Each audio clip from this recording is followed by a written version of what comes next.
Hi, welcome back to my channel, Divinely Creative Crafts. So if you're new to my channel, welcome. My name is Ima and I like to make things. So on this channel, I like to encourage people as well as find crafty ways to create things that are healthy, useful, as well as just simply decorative. So today we're going to be making my all natural mouthwash, which I promised on the last video that I was going to show you all how to make. So we're going to be using basil, clove, as well as peroxide, and I'm going to be using that jar to place it in. Now if you have a like an amber jar, that's even better, because it's best to keep it in a dark, cool place. All right, so let's get started. All right, so I did forget to tell you all about the distilled water, because I am adding distilled water to this just to create the tea before adding the hydrogen peroxide, and also using the basil. It is optional. I just prefer to use both basil and clove because basil has antibacterial properties, and then clove is just good for the overall gum health. I mean, it helps fight pain. It's also an antimicrobials. Well, it has antimicrobials properties, which helps fight bacterial and as well as plaque and gum disease and bad breath. So it's good for the overall gum health. So yeah, we're about to get started. So I'm just going to again make my tea. So I'm going to get a little bit of distilled water poured into here.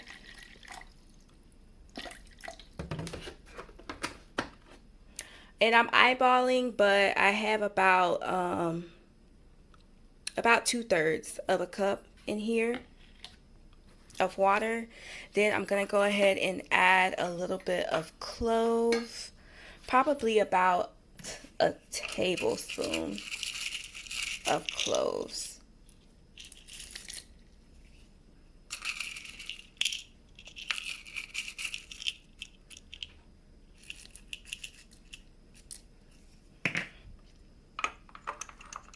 And then for the basil, again, about a good scoop of this, which is about a tablespoon. This is about a tablespoon, so a scoop of that into here. And then we're gonna just warm that up in the microwave for probably about 3 to 4 minutes. Just check on it, and then just let it steep for a while. We're gonna let it steep for a while. Probably this is good to allow steep for at least about a good 20-30 minutes because you want it to be potent. And then we're going to, once it cools off, we're gonna place it in our jar, and then we're gonna top it off with the peroxide. So I'll be right back. All right, so the tea is done, and see how potent it is. So now I'm just gonna strain it.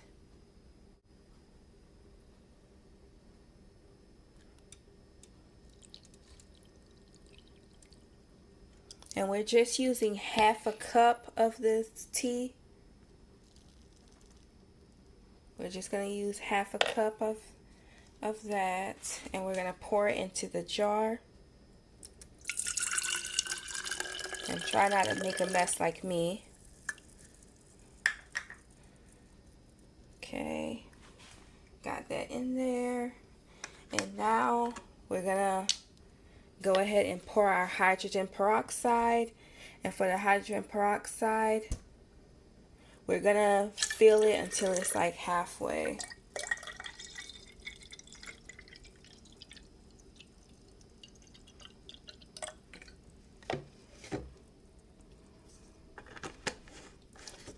So that's probably about 2 cups of hydrogen peroxide. And then what we're going to do is get some more of the clove. So I'm going to get some more clove. And we're just going to place it inside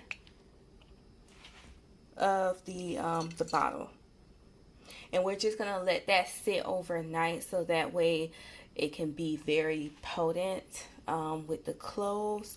Um, and just so you're aware, the hydrogen peroxide, it is optional. That's another thing that's optional. You can definitely just use the tea by itself alone as a mouthwash. However, the hydrogen peroxide just like boosts the benefits. All right, so since I've added 2 cups of the hydrogen peroxide into this jar, I did go ahead and add another half a cup of the tea. So that's about a cup of tea and then 2 cups of hydrogen peroxide to this jar. So yeah, and then again, I added the some additional clove, and we're just letting that soak overnight. And in the morning, you can strain it, but me, I like to just leave mines in and just strain it as I use it, just so that way it can be potent. But yeah. I hope you all enjoyed the video. Please don't forget to like this video and share it and hit the subscribe button if you're not already subscribed, and just let me know what you all think of it, and let me know if you try it or if you have tried this already. All right, so I'll see you all next time. Thank you. Bye. Hi, so welcome to the daily bread portion of the video. Thank you for watching the tutorial. So now this is the best part. We're gonna get ready to read scripture in Psalms 46 verse 1 through 7. So I'll pause the video, give yourself a moment to grab your Bibles, and let's get started. All right, so starting at verse 1, it says, God is our refuge and strength, an ever-present help in trouble. Therefore we will not fear, though the earth give way and the mountains fall into the heart of the sea, though its waters roar and foam and the mountains quake with their surging. There is a river whose streams make glad the city of God, the holy place where the Most High dwells. God is within her, she will not fall. God will help her at break of day. Nations are in uproar, kingdoms fall. He lifts his voice, the earth melts. The Lord Almighty is with us. The God of Jacob is our fortress. All right, so we're going to pause there with the reading. So I want to revisit the first verse where it says, God is our refuge and strength and ever-present help in trouble. So I just want to share like just a brief testimony with you all of something I had been dealing with for probably about a year and a half. So a year and a half ago, I filed my 2024 tax returns, and for whatever reason it was getting audited or whatever. And mind you, I'm the type of person who I do not claim anybody's children, or I don't do anything having to do with any kind of scheming stuff. That's just not me. Not me at all. Like, I'm a person who's way too scary to do anything like that. So it took me by surprise when I filed my tax returns, and for whatever reason it was taking forever for things to process. And I think I knew that it was just the attack of the enemy just trying to really attack my finances and really just attack me. But yeah, but for a whole year and a half, I had been praying for God to cause these people to release my money and everything. And that was like a year and a half ago. This week, actually Sunday evening, I just so happened to look at my emails and saw that I received a notification from TurboTax, basically letting me know that my taxes was it was finally processed and approved. And That same week, on a Tuesday afternoon, when I got off of work, I checked my mail and I noticed that I had received a letter from my mortgage insurance company, stating it was like a lapse notice. Now, mind you, my mortgage is on an escrow, so I was confused as to how that even could have happened, especially when I make my mortgage payments on time. So, long story short, basically, the money that I received from my taxes, I was able to use to pay off the shortage that was in the escrow. Because if I did not pay it off, in one lump sum, basically an additional $200 was going to end up getting added on to my monthly mortgage payment, and I can't afford that. So I was able, so God, he gave me the money right on time. He caused the IRS to release my money right on time when he knew I was going to need it most. For a whole year and a half, I had been waiting for my money to be released to me. And at the moment that I needed it most is when God caused those people to release my money, and I was able to utilize it for what I had need of it for. So you can't tell me that my God is not a good God. You can't tell me that he's not a God that makes provisions. You can't tell me that he's not a God that makes a way out of no way. You can't tell me that he's not a God that hears the cries of his people. So I hope this is encouragement to somebody out there to just hold on, regardless of how hard things may seem, because I know with this economy today, prices of everything is high. People can hardly afford their mortgage or their rent, food, payments on car notes.